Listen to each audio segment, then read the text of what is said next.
Welcome back, everyone. If you're joining us right after our last lesson, implementing custom functions and inheritance, you are in the exact right spot. We are continuing our introduction to Web 2 and Solana architecture, which is a core piece of our Web 2 Solana Integration Foundations module, which sits right inside the broader Web 2 integration and API development on Solana track. I know, it's a mouthful, but we're covering a ton of ground. This explainer is brought to you by Forge College, and today, we're going to crack open the hood of Solana. But instead of just staring at lines of code or complex academic diagrams, we're going to take a tour of a highly efficient, slightly chaotic, but brilliantly designed factory floor. Honestly, using a factory metaphor is absolutely the best way to visualize how this network achieves its massive throughput, and more importantly, how you can integrate your Web 2 applications without causing a gigantic traffic jam. Here is the map for our factory tour today. We'll start with Section 1, Time and Proof of History. Then Section 2 is C-level and parallel execution. Section 3 covers avoiding account contention. Section 4 is designing hybrid app boundaries. And finally, Section 5, wrapping up the tour. Let's get right to it. Section 1, Time and Proof of History. We're starting at the very beginning of the assembly line here, because every good factory needs a clock, right? Now, on a decentralized network, getting everyone around the globe to agree on the time without endless, slow meetings is notoriously difficult. But Solana has something called Proof of History, or POH. Think of POH as our factory's master clock.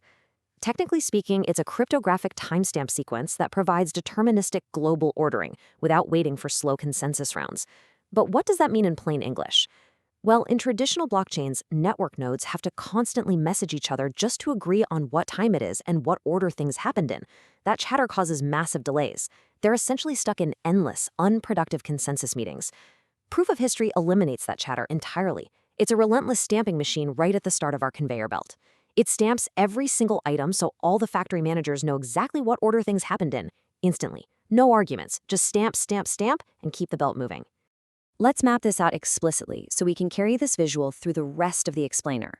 The master clock is our proof of history relentlessly ticking forward. The crates carrying our items down the line, those are blocks of order transactions. Our assembly lines represent validator execution threads where the actual work gets done. And here's the absolutely most crucial one that we'll keep coming back to. The bins holding the parts are Solana accounts. Every piece of state or data lives in a bin. If you can clearly visualize these crates moving down assembly lines and workers pulling parts from specific labeled bins, you've pretty much already mastered the core mechanics of Solana. Keep this picture in your head. Section 2, C-level and parallel execution. Because having a fast clock is awesome, but you need the workers to actually be able to keep up with the conveyor belt, right? Enter C-level. This is Solana's execution layer, which concurrently processes transactions as long as they touch disjoint sets of accounts. Back to our factory, C-level is the system that allows multiple assembly lines to process different crates at the exact same time. The magic word here is disjoint. Multiple workers can build things simultaneously, provided they don't need the exact same parts from the exact same bin at the exact same time. If one worker is building a door from the door parts bin and another is building an engine from the engine parts bin, they can work entirely in parallel without ever talking to each other. Boom, massive speed. But, and you just knew there was a but coming, what happens if two factory workers need the exact same bin at the exact same time? Imagine two workers sprinting toward the solitary steering wheel bin. It's total chaos. They bump heads, they argue, one has to patiently wait for the other to finish, and most importantly, the entire assembly line completely stops. Section 3, Avoiding Account Contention. This right here is the biggest bottleneck on our factory floor. When workers fight over the same bin, everything grinds to an absolute halt. So the golden rule is beautifully simple. Single bin equals serialization. Multiple bins equals parallelism. If two transactions, two of our workers need to write to the exact same account, they simply cannot do it at the same time. One has to wait in line behind the other. They are serialized. That completely destroys our parallel throughput advantage. If your application forces everyone to use just one central bin, you are effectively building a really slow, congested app on a remarkably fast blockchain. To really grasp this, let's contrast it with what you probably already know as a developer. We're looking at concurrency models, the sequential systems typical in Web 2 databases versus Solana's strictly parallel model. In traditional Web 2, you might rely on row-level locking or optimistic concurrency controls handled quietly in the background by your database engine. It just kind of magically figures it out. But Solana demands strict, upfront account-level declaration. You have to be totally explicit. Let's walk through this to map your existing database knowledge to the Solana environment. First, consider ordering. Sequential systems typically use a central leader or a lock coordinator to figure out who goes first, while Solana uses those deterministic proof-of-history stamps we talked about earlier. No coordinator needed. Next, for execution, sequential databases are often effectively single-threaded when writing to contested tables, but Solana uses C-level for concurrent processing of disjoint accounts. And the big one, concurrency. Traditional apps use database locks that can silently block your queries and cause weird timeouts while you wait for a row to re-up. Solana completely flips this. It requires upfront account-level declaration. You literally have to announce to the factory exactly which bins you plan to touch before you even step foot on the floor. If you don't list your bins in advance, you do not get to work. It forces you to architect for scale from day one. So how do we beat this bottleneck? Well, here are 3 practical engineering tips for optimizing our factory. First, shard high-frequency state across multiple accounts. Essentially, just give your workers more bins so they never have to share. If everyone needs to update a global tally, give them 10 separate tallies and just add them up later. Second, move ephemeral counters strictly off-chain. If it's a temporary number, like a likes counter on a social post changing 1,000 times a second, do not put it on the main factory floor. It creates massive contention for absolutely no reason.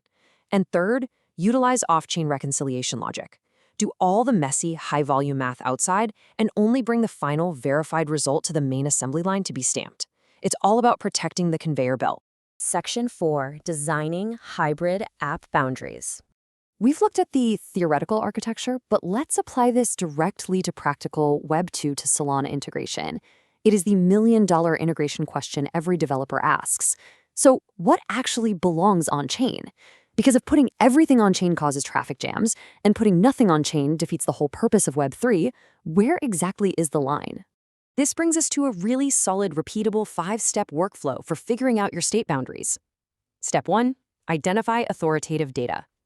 Does it require public verifiability, like a final payment settlement in a marketplace? That absolutely goes on-chain. Step 2, estimate access patterns and contention. You need to ask yourself, are way too many users going to hit this one account at the same time? If yes, you need a different plan. Step 3, choose an account layout. Map your logical entities carefully to avoid those shared bins. Step 4, design your message flow. Will your backend talk to the blockchain synchronously, waiting for a response, or asynchronously via a message queue? Since blockchains take a little time to finalize, async is usually your best bet. And finally, step 5, plan observability and retries. Because network calls will occasionally fail, you need exponential backoff built in. Think of that marketplace example again. The final financial settlement is on-chain, but all those transient UI statuses like packing or shipped, keep those off-chain in your traditional database. The main factory floor does not need to be updated every single time someone tapes up a cardboard box. All right, the factory whistle is blowing. Section 5, wrapping up the tour. It's time to summarize the essential takeaways every Web 2 developer needs to carry out of this factory today. Here is your final cheat sheet. First, accounts are your primary unit of serialization. Always remember the bins. If 2 people touch the same bin, they wait in line. Second, proof of history plus C-level equals incredibly high scale, but only if you partition your data correctly. The factory is lightning fast, but only if you organize the parts well. And third, apply that 5-step workflow to keep ephemeral temporary state off-chain. Do not clog the core assembly line with transient data that doesn't strictly need to be there. Now, what's really exciting is where we go from here. In the next lesson in this module, we are going to compare Web 2 and Solana architectures side by side. We're going to take this exact factory model and apply it directly to specific Web 2 services you know and love, like caches and message queues. You will see exactly how they stack up. Before we wrap up, I want to leave you with this provocative thought. If accounts dictate parallelism, how will you partition your Web 2 app's hottest data to keep the assembly lines moving? Think about your most heavily used database tables right now and imagine them as physical bins on our factory floor. How would you redesign them so the workers never bump heads? Definitely think on that. I want to thank you so much for joining me on this explainer today. Remember, this content was beautifully crafted and brought to you by Forge College. If you want to dive deeper into the subject, learn more about Web 3, or just keep building up your integration skills, make sure to head over to forge.college. Thanks for watching, keep building, and I will see you on the next factory tour.